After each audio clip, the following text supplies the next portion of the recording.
producing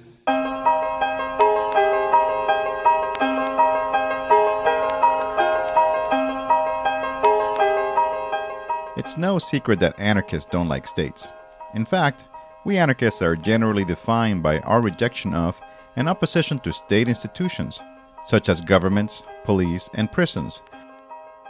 But while opposing these physical manifestations of the states is certainly an important part of anarchist practice, anarchist critiques of the state go much further and include the underlying social relationships and ideologies that have historically been used to create states and to uphold their authority. One of the most important of these concepts is nationalism. So what is it exactly?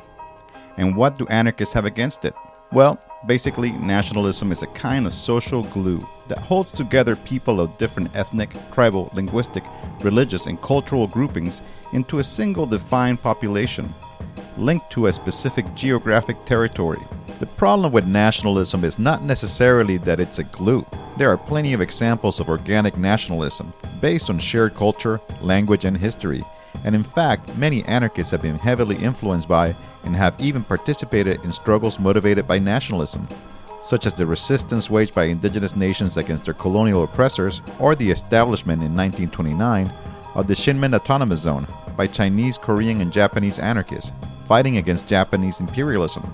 The problem with nationalism lies in its tendency to mask social contradictions among a population, thereby allowing for the reproduction of hierarchies, which in turn end up producing a new state structure, which is another way of saying that nationalism is a force that groups people together in a way that tends to maintain the division of the human race into competing states. In countries with strong state institutions, nationalism is more commonly referred to as patriotism, and everyone is conditioned from a young age to believe that loving your country is one of the most important, natural things you can do. In school, we are forced to stand every morning for the national anthem and taught a heavily sanitized version of our nation's history. We even celebrate its birthday every year, with fireworks no less. Because nationalism is so ingrained into our lives, customs, and beliefs, many people will be surprised to learn that it is a relatively new thing. While some countries, such as China, have existed as a more or less unified territory for thousands of years, others, such as Italy, have been around for less than 150. And lots of states are even younger than that. For most of human history, nation-states simply did not exist. Instead, the world was split up into city-states, ruled by kingdoms and empires, whose borders were in a constant state of flux. Back then, most people lived simple lives as farmers and had very little contact with what we now understand as the state. And because languages were mostly passed on orally, many different dialects flourished and existed side by side. Although nationalism emerged in different parts of the world at different times, the development of the modern nation-state is often associated with the early development of capitalism and European colonial expansion beginning in the 16th century. The race to plunder the world of its land and resources kicked off an intense competition between kingdoms in Europe, leading to the proliferation and gradual consolidation of states with clearly defined borders. In the so-called New World, settlers from a variety of European nations forged new collective national identities, born of the shared experience of racial domination over indigenous nations and enslaved Africans. During the mid-19th century, many states first began introducing centralized education systems, further facilitating nationalist indoctrination and helping to eliminate remaining linguistic and cultural differences. In extreme cases, such as the residential school system in so-called Canada, this practice amounted to full-fledged genocide.